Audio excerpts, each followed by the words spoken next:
Well, our next guest speaker is she's very excited and to talk about ag and the implications the drought will have even on energy. You're seeing projects, solar projects go on ag land, 20-year leases, and she locked her Facebook profile, but I did manage to get some information. Of course, she wanted to tell everybody she was a super lawyer, SoCal rising star. And she has two idols. One is Wonder Woman. And then the other one, which of course, Britney Spears. She just got back from Las Vegas, stayed at the Elara, correct? Elara, one of the suites. And I'm not sure if she had an audience with Britney, but I hear it was a very successful trip, marketing campaign for Kern County. And she's also on the planning commission, so I better behave myself. But anything else, Melissa? I think that's Okay, wonderful. Well, Melissa Poole is coming to the stage right now.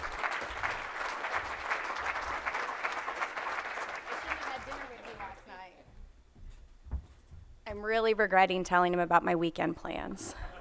Here's the clicker. Well, good afternoon. I'm going to switch gears a little bit and talk about water supply issues in Kern County, not only about how water supply impacts agriculture. I work for a grower and processor of almonds, pistachios, citrus, and pomegranates. Not the almonds that are on your table, but you can continue to enjoy them. But the water supply issues that are facing Kern County and the rest of the state also have impacts on economic development generally, but also the energy industry in Kern County.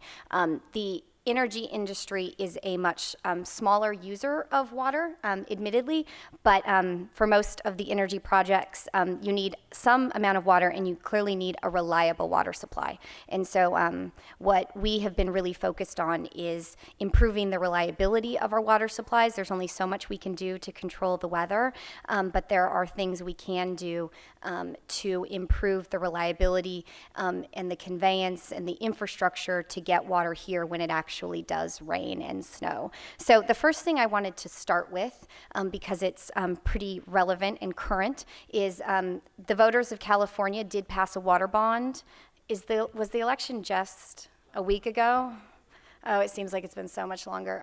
In addition to being an environmental lawyer, I'm also the director of government affairs. So this last couple weeks has seemed like a month or so for me.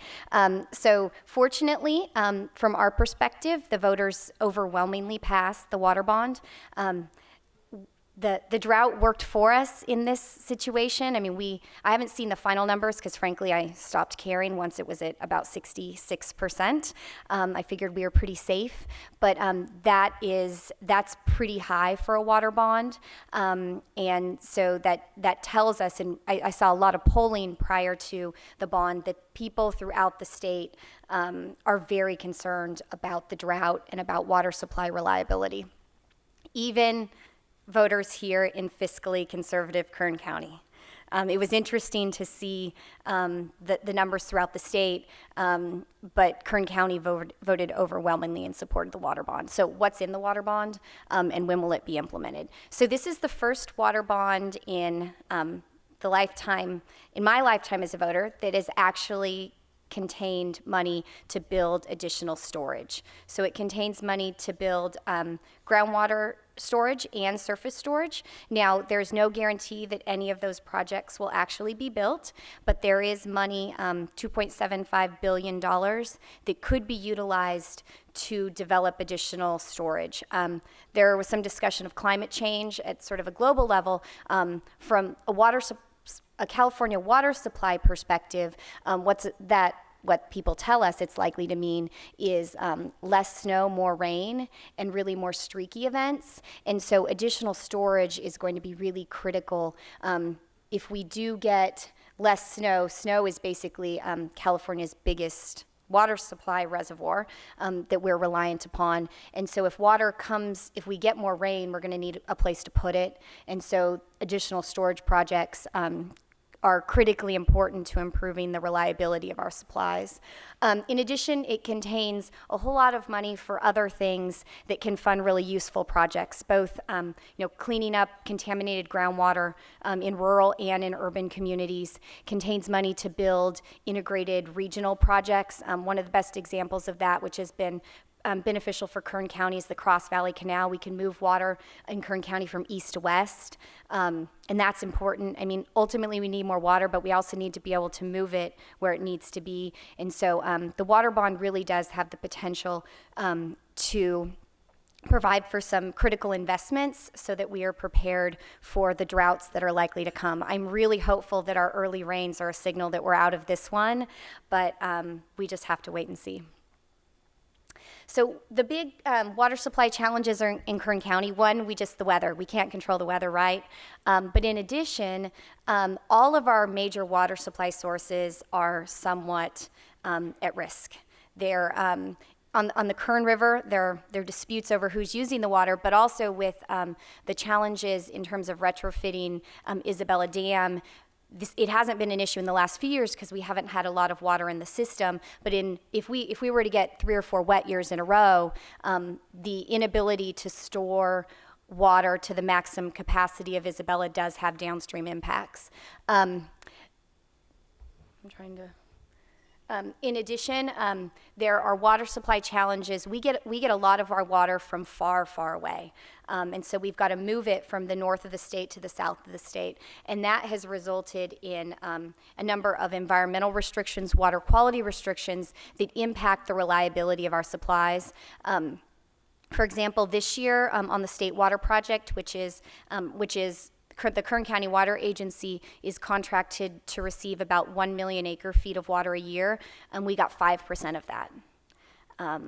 Now, the reliability of that project is somewhat dependent on hydrology. The average reliability is somewhere between 55 and maybe 65%, just based on hydrology and regulatory restrictions, but 5% of our contracted supply. You can imagine the impacts that has on the folks that are scheduled to get that water. In addition, we have some CVP, Central Valley Project federal water here. This is the first year ever that the Friant system, which is primarily the east side of the valley, has received a 0% allocation. So we're in a really tough spot, and it's not just about hydrology, it's also about regulatory restrictions. And so we've got to better manage those. We've got to build more infrastructure, surface storage, below ground storage. We've sort of got to do it all in order to improve the reliability of those supplies. In addition, and we'll talk about this a little later, but groundwater management, this is just earlier this year, the state legislature passed comprehensive groundwater management. There are certain groundwater basins in California that are actively managed, most of those in urban areas. Most of Southern California is actively managed, but we do not actively manage groundwater in the San Joaquin Valley, and we're going to have to do that. That's an additional supply source that is that the reliability of those supplies are likely to be reduced in the future. In addition, we're dealing with water quality, drinking water quality concerns. Both the oil and the agricultural industry are dealing with additional regulatory constraints related to maintaining high quality water. And so those are some additional challenges that both the energy and the agricultural industry in Kern County are going to be dealing with in the future. So where do we get our water? Historically, almost 50% of the water used in Kern County has come from groundwater. The groundwater management legislation is going to have an impact on, particularly agriculture, but I think on all water users throughout the county. And then we get about, close to 30% from the Delta, from Northern California. And the environmental restraints that have been imposed to protect fish species in the Delta have significantly reduced the reliability of those supplies. We get about a quarter of our supplies from the Kern River, and then the other sort of minimal part I don't know why on this slide there's 0% for oil field water. I think really that's a message that that's going to likely increase in the future, as will the use of recycled water. So the red and the blue pieces, the red and the yellow pieces of that pie are likely to increase in the future. And that big purple chunk is likely to decrease significantly in the future as we get to more actively managing groundwater basins to be sustainable. So I really hate this slide, yet I continue to use it in these talks. And I hate it because it's really hard to read from afar and it seems really complicated, but I think that's really the message I'm trying to convey, is that in the state we're moving water very far to get to where there is water, to get it where it needs to be. And we're moving water across state lines, we're moving water hundreds of miles in order to manage, most effectively manage our groundwater or all of our water supplies, and that there are significant challenges in doing so. I said about 30% of our supplies have some connection to the Delta. This is what I spend the bulk of my time doing, so I can't stand up here in front of, lots of folks and not talk at least a little bit about the challenges we have getting water through the Sacramento-San Joaquin Delta. And this slide basically just shows, these were 2 years with very similar hydrology, both in terms of total hydrology, but the timing of hydrology, so when it rained. And that's really important for how we're able to move water through the system. And what this shows is that in 1989, we were able to get over 6 million acre feet of water from north to south. And as a result of regulatory restrictions in 2009, we were only able to get about 3.7 million acre feet. And those, it's not just restrictions that have been imposed in order to protect Delta smelt. We all hear lots about Delta smelt. It's about smelt, it's about salmon, it's about maintaining water quality. But these regulatory restrictions have had a significant effect on the reliability of moving water from north to south, independent of hydrology. We obviously need it to rain, but once it does rain, those regulatory restrictions kick in and reduce the amount of water that we're getting here in Kern County from Northern California. 2013 and 2014 were obviously very dry. And that has resulted in significant depletion of our storage reservoirs. Storage reservoirs throughout the state are at close to historic low levels, and that's a scary place to be in as an agricultural producer going into 2015. 2013, we were able to sort of manage it because we went into that year with reservoir levels fairly high. 2014, a little worse. Going into 2015, even the storage reservoirs in Southern California, did a lot to prepare for drought, sort of in the 90s and 2000s. And so they've got more storage, and so they've got a real buffer for drought.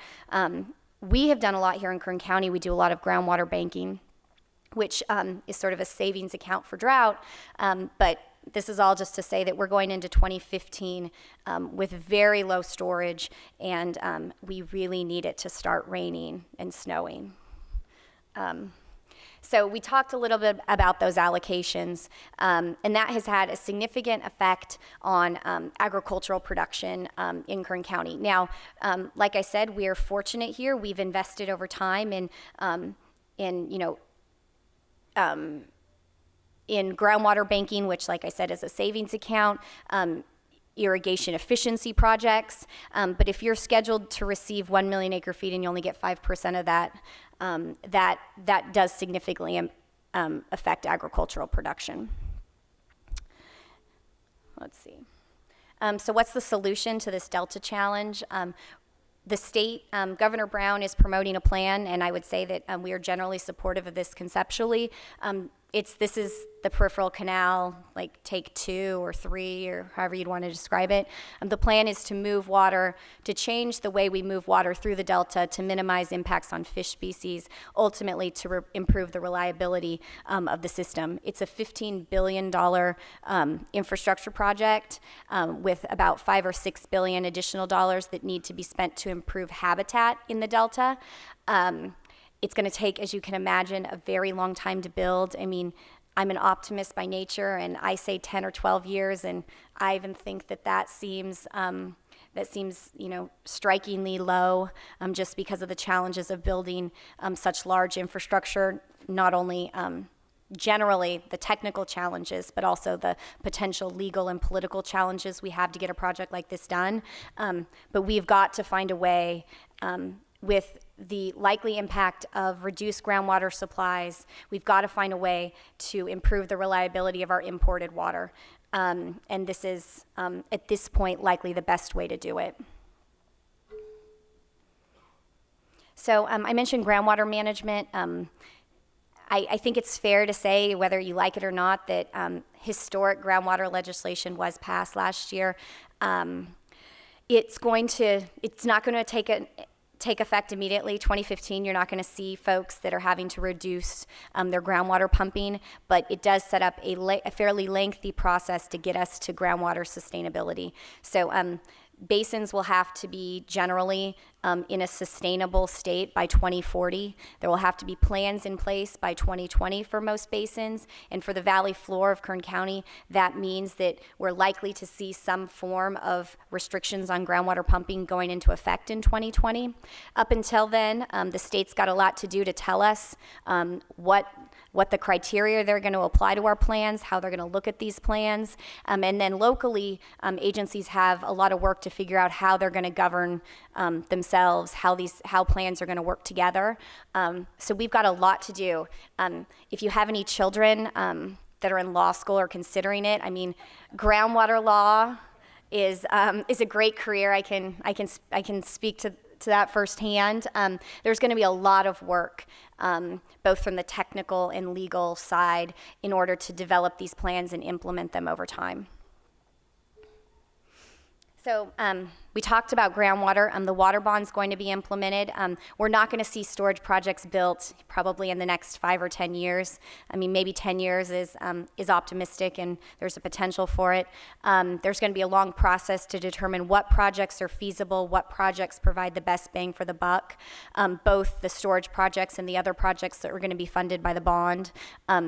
The Bay Delta Conservation Plan, we are hopeful that we will see the initial permitting that will occur by the end of next year, and then we go to the implementation phase and all the additional permits. I have this ridiculously large Gantt chart that has all the permits on it, which is pretty daunting as a former person who worked on, developing projects.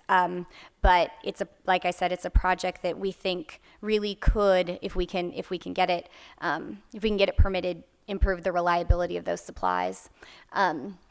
And I would just say that water is going to continue to be a tremendous challenge for the agricultural industry in Kern County and throughout the state, but also it's obviously critically important that we have partners within the energy industry, because water is a much smaller input, but really a critical one. So it's going to be something that we all have to continue to sort of work on to ensure that we have sufficient, reliable water supplies to maintain the economic vitality of the county. So thank you.